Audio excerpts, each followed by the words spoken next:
Greetings and God bless you. I hope you're well today.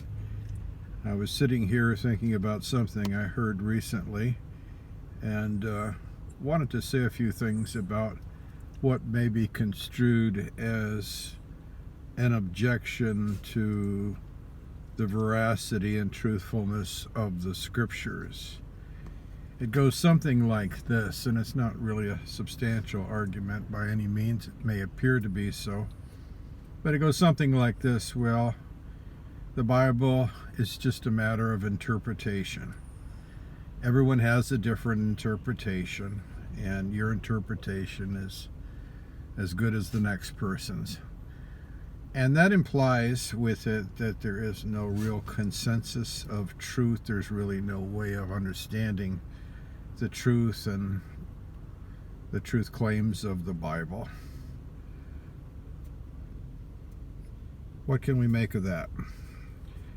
Well, John, in the 7th chapter and the 17th verse, says this. This is from Jesus. He says, "My teaching is not mine, but his who sent me. If anyone's will is to do God's will, he will know whether the teaching is from God or whether I am speaking on my own authority." If you want to know, says Jesus, the truth, and you are sincere about it, and you're seeking God and praying about it, the truth will be revealed to you. If you're putting up hurdles and obstacles, barriers to the truth, making excuses, you'll never come to a knowledge of what is true.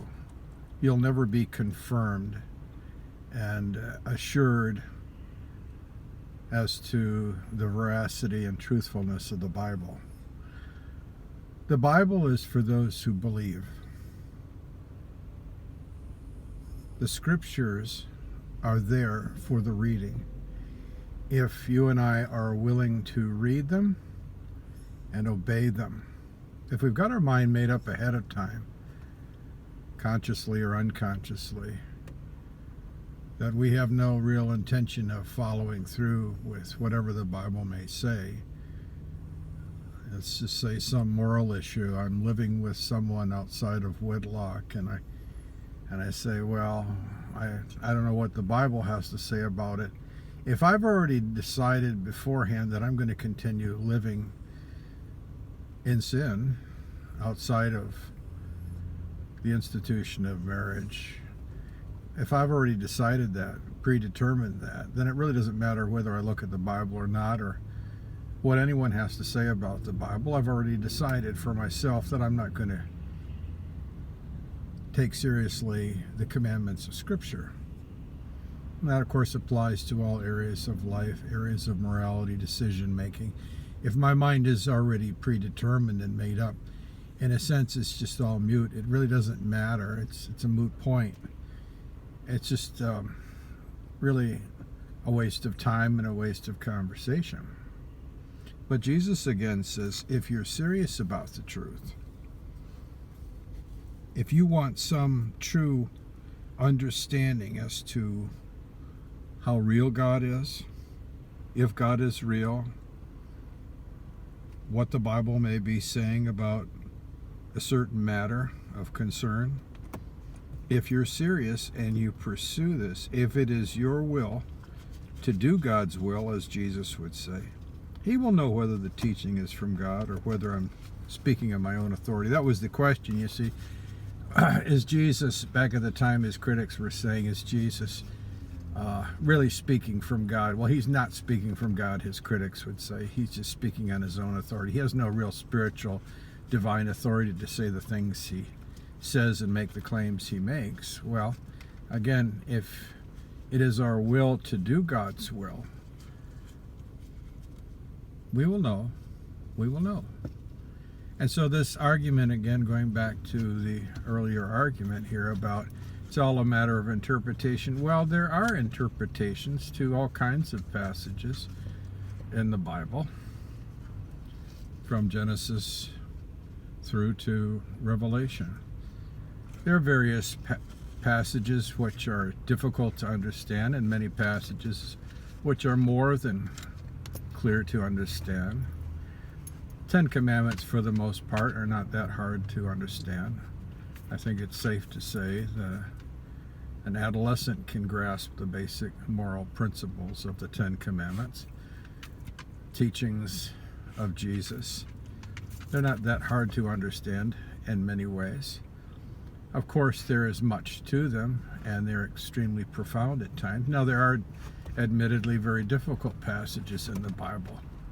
We get into areas of, for example, discussion on the last things and how that will all play out in the end of time, and interpretations of prophecy and these kinds of things. These become very nuanced and involved, and good, well-meaning Christians and theologians, Bible scholars, will come down differently on different points.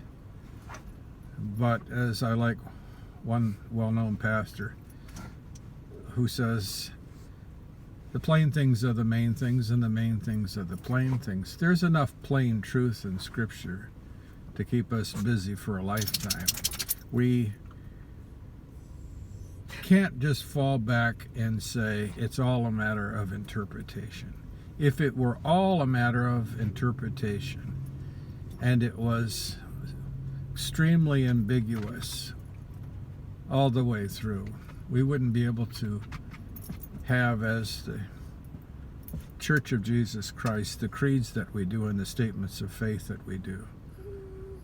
There's numerous creeds that show consensus and established belief and orthodoxy. So we can't say it's all a matter of interpretation. Certainly there is interpretation, but there is also consensus and agreement. And again, Jesus says, if you want to know the truth, you'll find it.